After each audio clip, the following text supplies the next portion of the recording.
जी, अस्सलाम वालेकुम नाज़रीन, नाइन ब्रदर्स टीवी इंटरनेशनल। ये देखिए, ये कॉफ़ी का कप आप देख रहे हैं। ये ऑफिस टाइम है हमारा और ख़ान साहब तशरीफ़ लाए हैं। होता ये है कि ये एक स्पेशल कॉफ़ी है जो ब्लड प्रेशर के मरीज़ हैं उनका दिल भी चाह रहा होता है कॉफ़ी पीने के लिए। ख़ान साहब को हमारा कोई ब्लड प्रेशर शुगर वगैरह नहीं है, लेकिन एहतियात के तौर पे ना, तो इसका जो सबसे अच्छा तरीका है ये हम खुद बनाते हैं। ये पहले आप कप देखें, माशाल्लाह कितना खूबसूरत है। और इसके बाद ये कॉफ़ी का रंग देखें, जो असल चीज़ दिखाने वाली कप तो आप देखते होंगे। इसमें खूबी ये है कि इसमें आधा दूध और आधा पानी मिक्स किया गया है। ये लोगों को इस चीज़ का पता नहीं था, मैंने सोचा कुछ बताया जाए।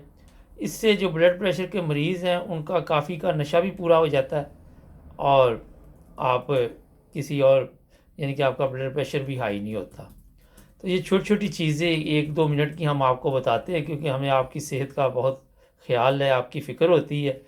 तो जो एंड पे बात करनी थी वो ये है कि ज़रूरी नहीं कि हर कॉफ़ी का रंग यही निकले, हो सकता है आपकी कॉफ़ी का रंग और हो। तो ज़्यादा इसको सीरियस नहीं लेना बात को।